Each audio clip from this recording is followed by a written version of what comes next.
Extra ஒரு video எடுக்க வேண்டியது இருந்துச்சு. இந்த வீடியோ எடுத்துட்டு இருக்காங்க. எட்டு சைடில் பாருங்க ஏதோ பண்றாங்க. ஆளுக்கு ஒரு பக்கம் கொட்டிட்டு இருக்காங்க தண்ணிய. 8 சொம்பு கைஸ். ஊத்தலாமா?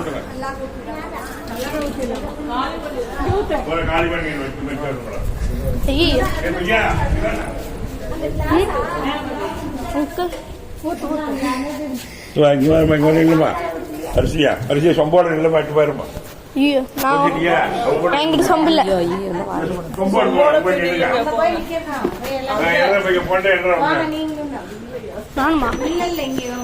வரிசையை நின்னுங்க. அதாவது அக்கல் பால் பூஜைன்னா 8 திங்குல வந்து உட்காந்து இருக்குமா. வீடு கட்டும் போதே வந்து உட்காந்து இருக்குமா.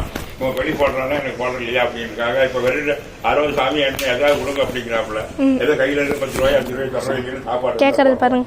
சாப்பாடு போட்டு வெறும் சாம்பார் கொஞ்சம் கொடுப்பா, இல்லையா சட்னி கொஞ்சம் கொடுப்பா.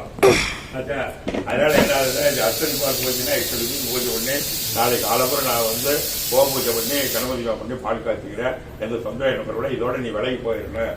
இங்க இருந்து அப்புறப்படுறதுக்காக தான் அந்த பூசணிக்காய் வெட்டி 8 சொம்புல 8 பூஜை பண்ணி 8 திக்கு ஊத்தணும். ஏதாவது தோட்டங்கள் இருந்தா நிவர்த்தியாக அந்த அர்ச்சனை பால் பூஜை பண்ணி நவக்கிரகம் 9 நவக்கிரகம் பூஜை பண்ணி நவக்கிரக தோஷம் பீடாபரி காலத்துக்கு